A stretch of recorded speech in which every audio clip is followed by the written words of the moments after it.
Good evening to people without high-def television.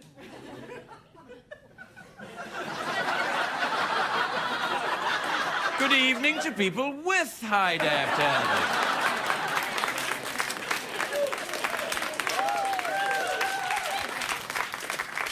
I don't understand it either, but they put a little bit of tape on the thing, and apparently if you've got high-def... Oh, never mind. Look, last night, if you didn't see the show, congratulations. But last night on the show, the lights went out, and, you know, and we just kept going, because we always do stuff like that, because, you know, it's a crap studio, and we're not very good at this. Which seems to have caught the imagination of the American public. But... So, the lights on, and it was complete darkness here, so we kept going in a sort of, well, now it's radio, sort of a feeling. And then, like, I'm watching the news today, the Wolf Blitzer. I watch Wolf Blitzer on CNN. I like Wolf Blitzer. It's an informative show, only 5 hours long. And it's a news report on CNN that the lights went out in this show.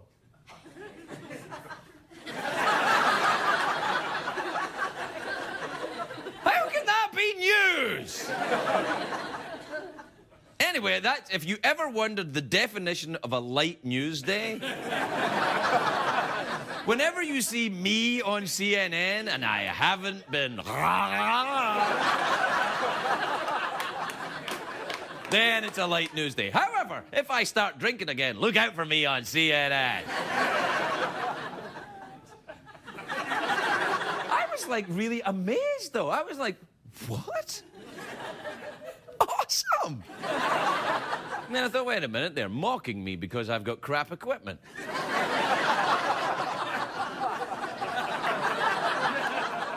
And then I thought, no, they're not mocking me. I don't have crap equipment. It's not my equipment. CBS's equipment. They've got crap equipment. I just work here. For now. What? Have you never heard of passive-aggressive contract negotiations? Happens all the time in show business.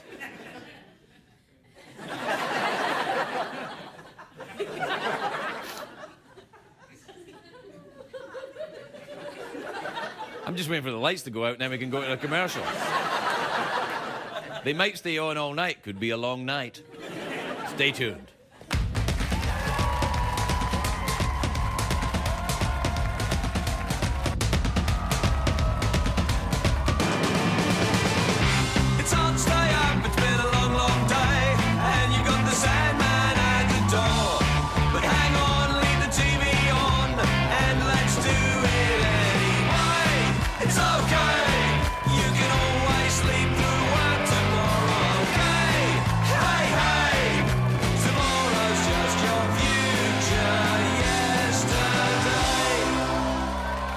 Ladies and gentlemen, Craig Ferguson.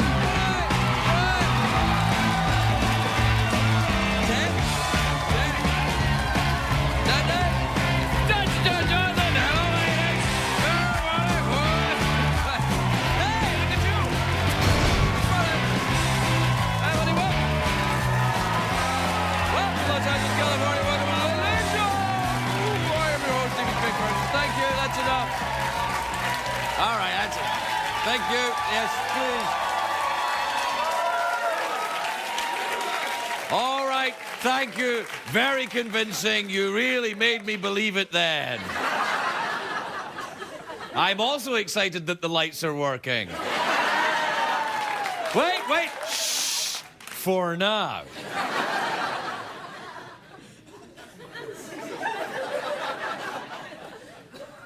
It's a great day for America, everybody. Yes, it is.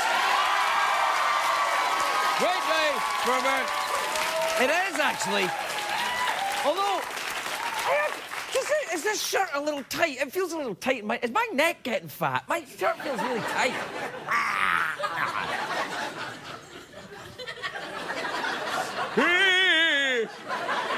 I'm really going geezer. I'm really geezering out. I'm like, is my shirt tight? I forgot what I was talking about. Which you would think in my job that would be a problem, but actually not so much. It's a great day for America because the makers of the Barbie doll have released a new doll. I'm not making this up. They've got a new doll called the Palm Beach Sugar Daddy Ken doll. It's true. We got a picture. You got a picture of the there it is. That's it. Oh yeah. Now to compensate for the disappointing lack of genitals, he comes with that adorable little dog. You know, look at that. I think Palm Beach Ken would rather have G.I. Joe on the end of that leash. Did you see that again?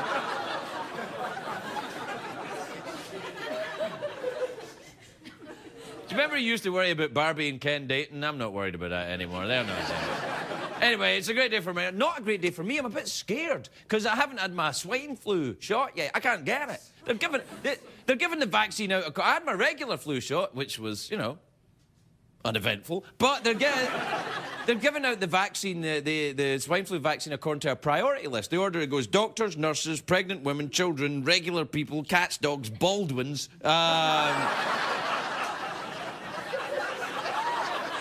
Late night hosts, Scottish late night hosts, and then me underneath that. Because I'm not really Scottish. I've decided to admit it tonight.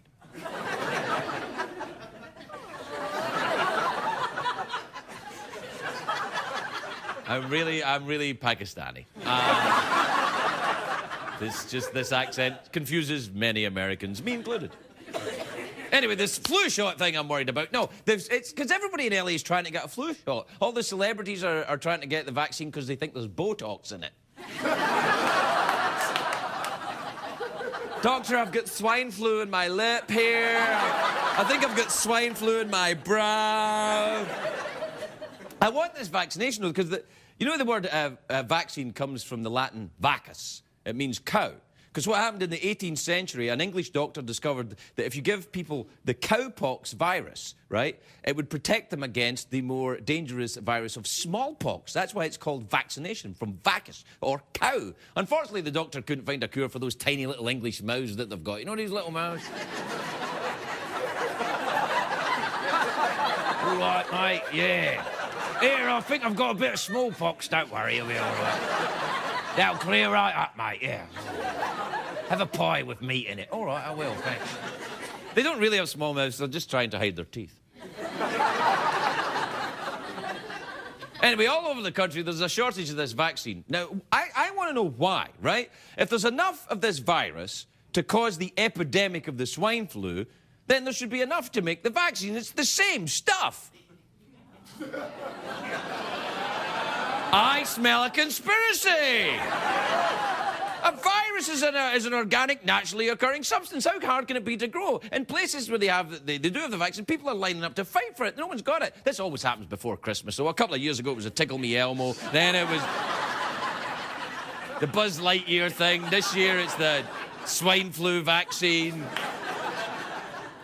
And to avoid it, the doctors are saying, don't sneeze into your hand, which is what I always like to do. Do you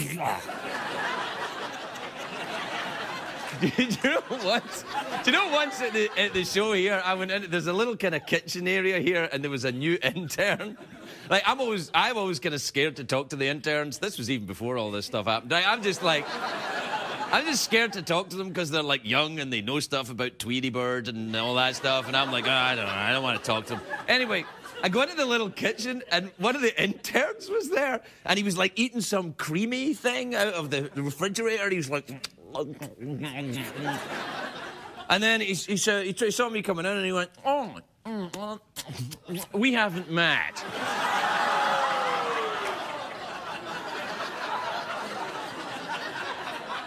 I was like, hey, I'm meant to be the creepy one. Knock it off. Anyway, you don't sneeze into your hand. You sneeze into your elbow now. That's what you're meant to do. You're meant to go. Everybody's got to walk around like Dracula. I'm terribly sorry I have the swine flu. And then people do the bumping elbows to not get the thing, so it's going to get spread by bumping elbows.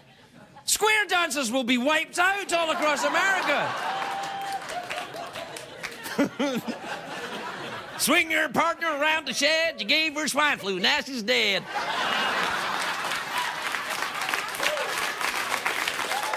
Now, yes. Let me just tell you, there is a reason why people are panicked about the swine flu. It's the doctors on the TV. That's who it is. Not all bad. Some of the doctors are. Some of them are good. Dr. Oz is good. Sanjay Gupta, Dr. E's good. Dr. Dre, very good with hip-hop related viruses. Doctor, we have a chronic case. That was a great joke for people who like hip-hop and watch this show, which means absolutely no one in America, but still.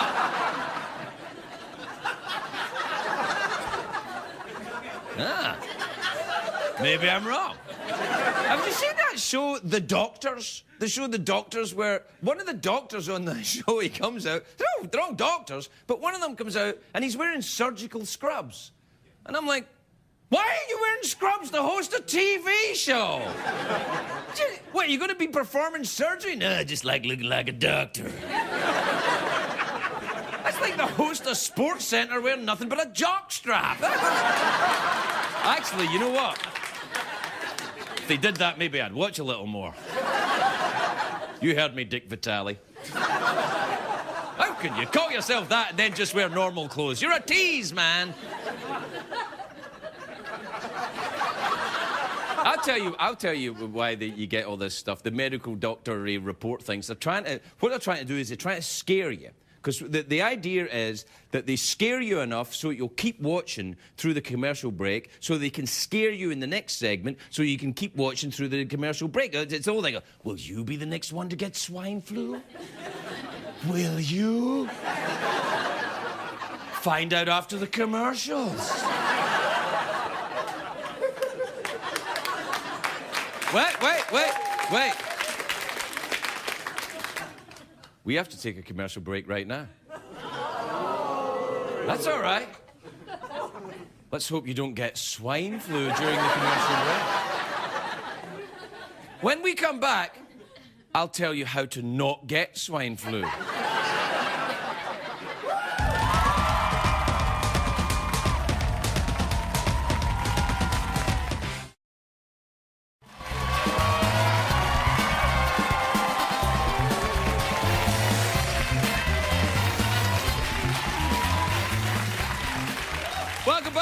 Welcome back to the show, which remains decently well lit. Oh, well, actually, that's not... Well, wait a minute, it's our show. The lights are on. It's not well lit.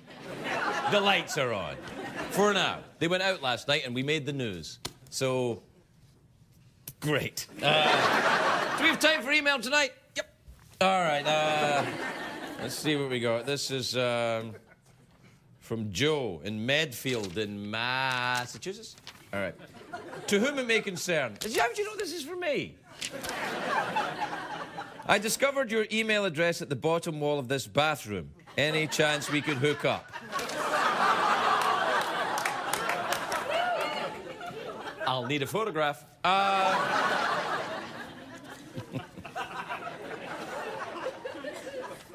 This is from Melia in Cedar Rapids in Iowa. Melia says, my dog Benji... How adorable. My dog Benji likes to drink the mocha drink from Starbucks. What unusual beverages do your dogs like to drink? You can't give coffee to a dog! What the hell is wrong with you? Especially mocha coffee. Chocolate is like crystal meth to a dog. My dogs follow me around when I've got chocolate, like, hey, buddy, hey, buddy. I'm like, no! Get away from me. They're like, hey, come on. Just a little bit, tide me over. Just to tide me over. Tide you over to what? I'll get some more chocolate. Don't give your dog chocolatey coffee drinks. Unless you want to see something hilarious. No, you shouldn't. You want to see, give your dog a treat, give him peanut butter. No, that's awesome. The dog just... They like it and they just, it's like that. What you do is, for Halloween, if you've got a dog that's quite odd looking, a small ratty dog, some kind of poodly thing, get a pair of old spectacles, knock the lenses out, put them on the dog, maybe an old shirt, give it peanut butter, right? So it goes like that, and you can send it out as Larry King.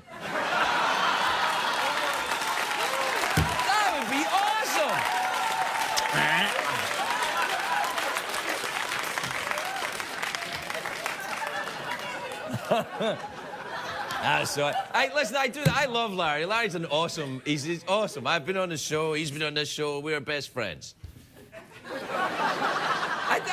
I like him a lot. It's just that he's great. He's kind of like, do you know what I like about Larry? He's a proper old dude, right? He enjoys brisket and he smells a bit like cortisone.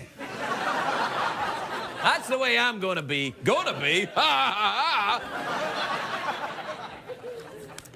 This is from Christina in Pflugerville in Texas. There's a Pflugerville in Texas? Pflugerville. Look at the name of that town. Pflugerville. That's like you gotta go, Pflugerville. If you found a time machine, would you use it or sell it? Oh, I don't know. That's stupid. It'd be pretty hard to sell a time machine, wouldn't it? Or you could travel through time to when time machines were more expensive. And sometimes you really wish the lights would go out. This is from Todd in Saskatoon, which is in Canada, so... I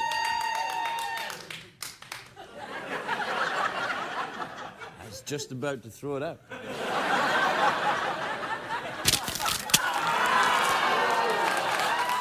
No, that's all right. No, I'll keep it there for later. You don't want to use all your best stuff right away. I'll keep that one for later. Oh, my God. Hey.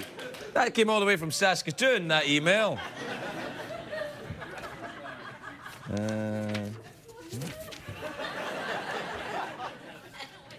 This is from Kai in Singapore. Kai.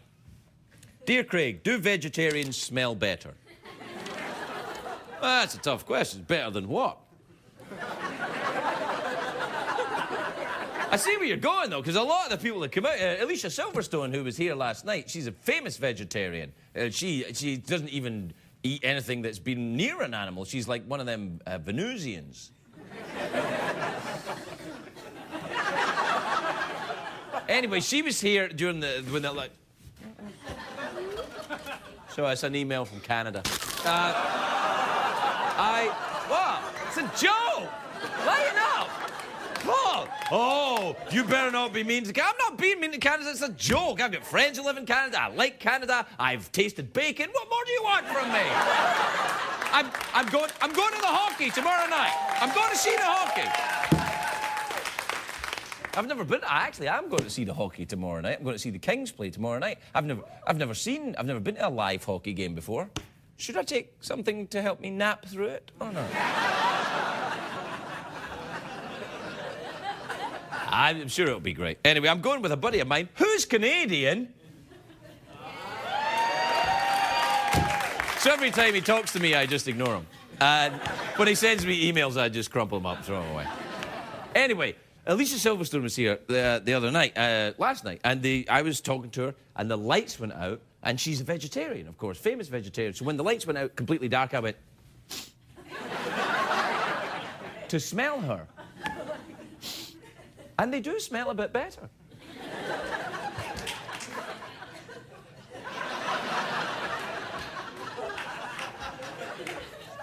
Than some things.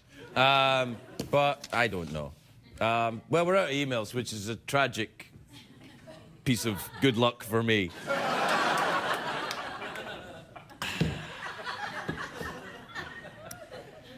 Although the lights are working, we introduced a new concept last night to late night. Well, the awkward pause.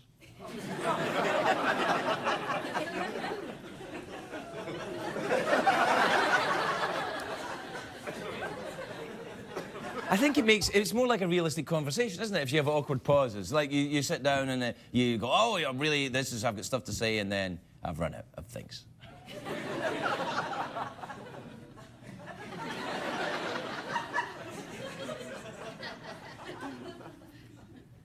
Ever been to Canada? All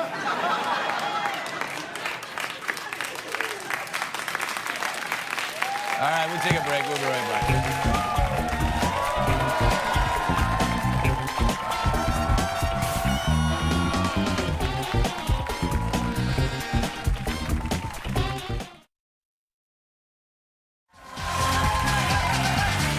Welcome back, everybody.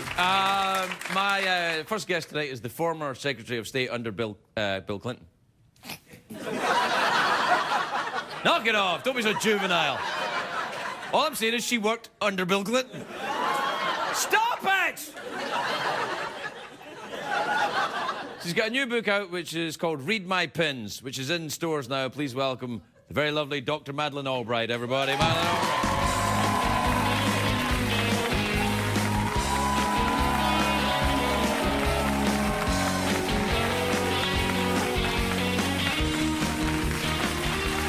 Welcome, Doctor. Madeleine, welcome to the show. First of all, it's lovely to see you. And you're welcome. Right. And I was going to get there. Great to see you. Right. And I called you Dr. Albright. And I was talking about doctors earlier. Are you a medical doctor? No, a useless doctor, a PhD. I don't do. You could be a TV doctor. Then. I could be a TV doctor, Yeah. But I can't shake hands with you. All right. Are you worried about this? Are you worried about the swine flu? Absolutely. Really? Aren't you? Well, yes and no. I mean, I am a little bit worried about it, but I don't know if I should be that worried about it, because I remember being really worried about SARS, and then I was like, well, that came and went. And then 2001, 2000, the Y2K, I was like, oh no, and then that came along and nothing happened. And sometimes stuff happens and sometimes it doesn't. I don't know how to trust the media anymore. I think we do have to take it seriously, but not be panicked, and I am in a group that'll never get the shot because I'm too old.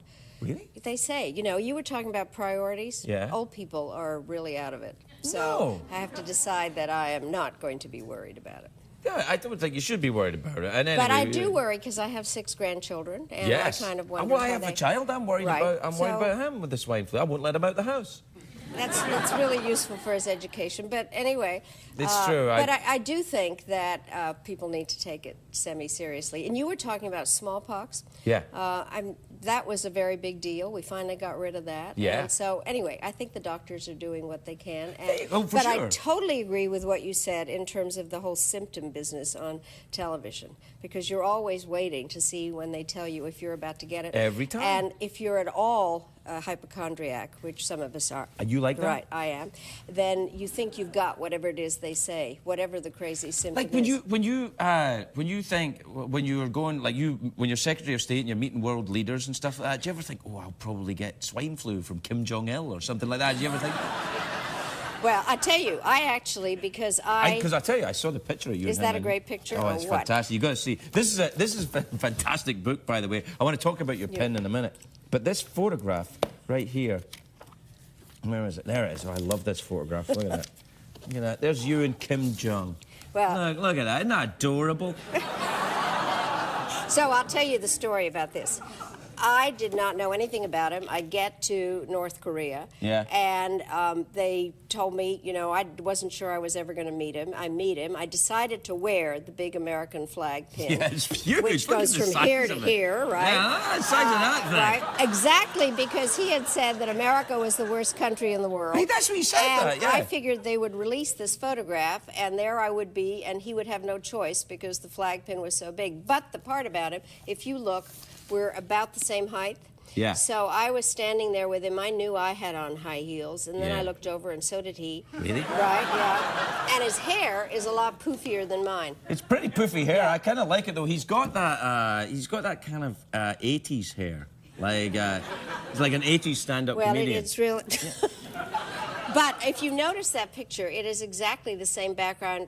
President Clinton just went over there to get. Yeah. So they must have this only one rug and background because it's the exact same picture. Well, it'd be in the same room, wouldn't it? Their greeting room. But I thought that was a pretty good. It's a nice carpet as well. That's a lovely carpet they've got there. A great, a lovely green. Lovely green carpet. That's the kind of carpet you walk out and go, well, well, the first thing that goes is the carpet. Right. Yeah. Anyway, so tell me about your pens. How come you got so involved? It's kind of your trademark now. Well, the I'll tell pens, you what isn't it? happened. The whole book would not exist if it hadn't been for Saddam Hussein. Because when I got to the United Nations as ambassador, It was right after the Gulf War, and all the ceasefire was in... First Gulf War. First Gulf War. There were sanctions resolutions, and my instructions from Washington were to say perfectly dreadful things about Saddam Hussein all the time. Is that what they say? Yes. Madeleine, I want you to go to the UN And say really bad things really about bad that. Is that what he said? something like Go there right. and say, let him know. talk trash about that Right, guy. because he had invaded another country. Right, right. So what happened after a while, there was a poem in the papers in Baghdad that compared me to many different things, but among them, a unparalleled serpent. Wow. And because I had a snake pin, right, I decided to wear the snake pin. You wore the snake I pin wore to the see snake Saddam Hussein? pin. Is that the one? No, this is what happened. No, the snake pin is right in front. Anyway. And it was, by the way, this is a book for you. Oh, you signed it to me. Yes. Well, what scratchy writing you Well, have? that's because I was not born in this country. You are a doctor, aren't you? Right. Look at that. Thank you, man. I won't do Anyway, that. That's but fine. the snake pin. So it all started with the snake pin. Keep going. All right. Yeah, the serpent's tail. Yeah, no, It's getting there. There it is, Oh, right? ooh, yeah. The original Look at that. snake pin, right? And so when I came out of meetings, people Yeah. would say, why are you wearing that snake pin? And I said, because Saddam Hussein called me an unparalleled serpent. And then I thought, well, this is fun. So I went out and I bought a bunch of costume jewelry to wear whatever we were going to do that particular day. So your jewellery would be an expression of how you were dealing with Absolutely. the diplomatic situation? Diplomatic situation. How It was- fantastic. And it was so much fun. Yeah. But this pin I bought in Turkey when it was all over, and there's kind of a dagger through the snake. Dagger through the snake. Oh. Yeah. You should get that. That'd be a good tattoo. I hear you've got tattoos. I got a snake tattoo. Yeah, I got a snake tattoo Let's- right here. Look at this. Look at that. Look at that. Wow. See that thing? Wow. Look at that. Join and die. Join or die. Join Madeleine. or Join die. or All die. right, Yeah, All right. yeah. Join or die. Very important. But I have to tell you, I can change my pins. You're not going to be able to change Well, I'm just that. going to add to this. I'm going to put a snake, then I'm going to have other animals go all the way around, wrapping around my whole body. Does it hurt? What, get a tattoo? Yeah. Oh, yeah. Really? Yeah, a lot. And see that little bit there? Yeah. Oh, jeez. Don't do that. No, Whenever because- you because on your all the next veins are tattoo, Dr. Albright, don't get your wrist done. I would never have the nerve to have No, yeah, tattoos, you don't need no. to do it. Now, tell me about this pin. But What's this that? pin I actually wore in your honor. For me? For you. It was just given to me by the former chairman of the Joint Chiefs, General Shalikashvili, and it is a pin called America. And that's what you and I have talked about. Right. So it has an eagle in the middle. Oh, yeah. And then these 4 pearls are supposed to be for equality, prosperity, liberty, and justice. Really? Yeah. How So isn't that a fantastic. nice Because you're a pin? naturalized American man I like am, me, right? yes. You're originally from Czechoslovakia? Right. Right. Right. Yeah. Oh, you didn't know, did you? Oh. Yeah. Oh, we No. got some Canadians here, man. That, Yes. but you and We I... welcome all. We You can welcome also all. come, Canadians. Yes. Yeah.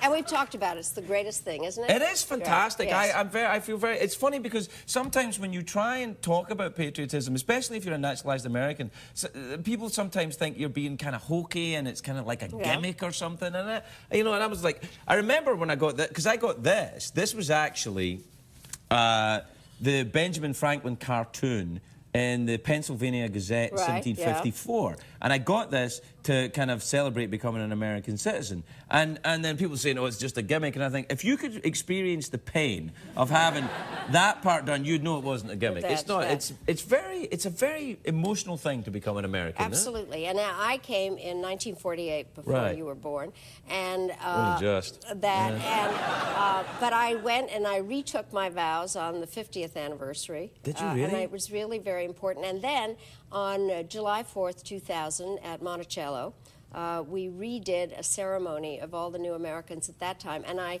gave people their naturalization certificates, and I said, be very mindful of this paper. It's the most important piece of paper you'll ever have, and I think you and I have agreed on that. For me as well, it wasn't just about becoming an American, because my life had been so disastrous personally before I've I read came your to... book. Right, well then you know. Yes. Right?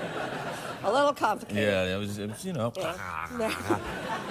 Anyway, what the America represented to me, it wasn't just politically, but it was a whole new way of thinking. It was like a new life, like a new idea, like embracing new ideas about your life and about the world and about politics and about people. And I feel very strongly about it. Do you feel as strongly now as you did then? Absolutely. Really? In fact, more and more, because I do think that this is a great country, and the diversity of it and all the things that America's expected to do. But I've decided you and I have something else in common, because I have read your book, and I think that we both have had fairly unexpected lives, given the way we began, and ended up, you aren't finished, but Were you a blackout drunk in a punk rock band as well? I kind of got there in a more boring way. So I was like, wait a minute, you were in the Bastards from Hell, were you? You never know. But I do think it's kind of fun to do something that you totally different than you thought you were going to be. Well, that's what I think America is as well. If you, for me, the American experience has been keep an open mind. That's why I get kind of frustrated sometimes when I watch.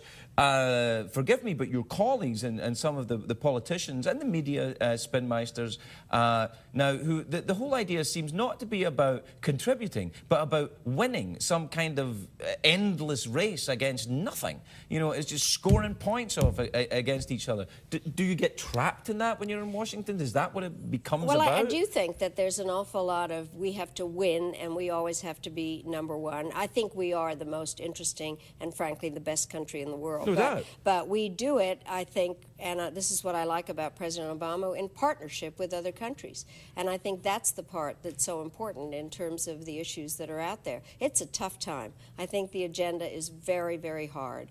And we don't always have to be the ones that prove how strong we are, because we are strong by virtue of who we are. And what about Hillary Clinton? Do you keep in touch? Does she consult with you on any? Well, we're very good friends, and I talk to her a lot. And don't tell her I said anything about Bill. It's just a joke, you know. It's just a joke. I've heard it. But she's terrific. I wouldn't have been Secretary of State if it hadn't been for her. Really? She really was a great supporter of mine, and we did a lot of issues together, and I always thought she was terrific, and I think she's doing a great job. She, at the moment, is in a very dangerous place. She's in Pakistan, and I think she's trying to show that there is a different approach from what we were talking about in terms of reaching out and looking at a variety of projects to do with the Pakistani people, because Pakistan has everything that gives you an international migraine. I mean, it has nuclear weapons, it has terrorist, poverty, extremism, corruption. It's kind of like a Bond movie, really, isn't it? Worse. Yeah. It's like, you know, the type comes up at the start of the movie, and Pakistan, you know. Absolutely, no, really bad. But I've got an international headache right now. International headache. Hey, Madeleine, we're out of time. I am. Thank you so much for the book, and thank you for wearing a pin. It's lovely to see you. Come back soon. Well, it's great to be with you. All right, thank you. Dr. Madeleine Albright, everybody. We'll be right back.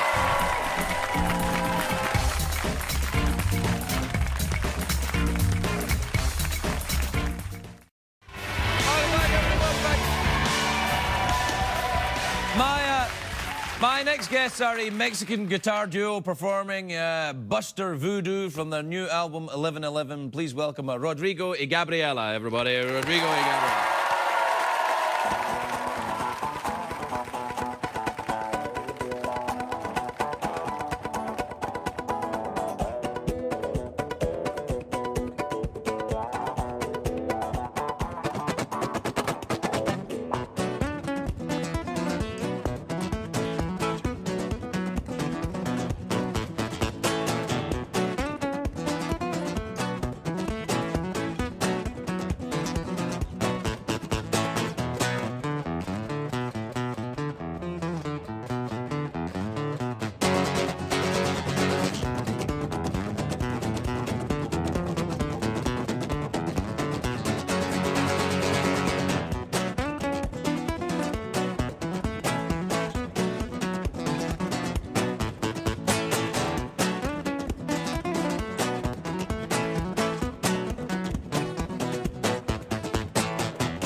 the show tonight, Greg.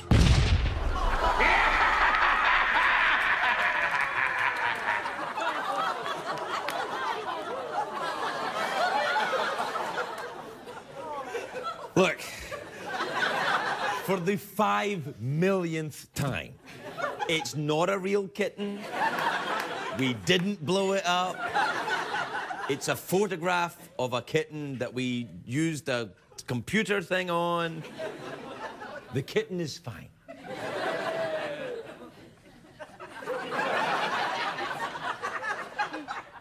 Or is it? No, it is. It's fine. We wouldn't hurt a kitten. Anyway, I think, you know, I liked it because it's a bit like Ghost Rider, you know. I'm sorry, I can't talk long. We're out of time on the show. I can't. I've been told you've got 19 seconds and that's it. Don't talk any more than that. And already I've been talking for more than 19 seconds. If you owe me one more time, Lady, I will come over there.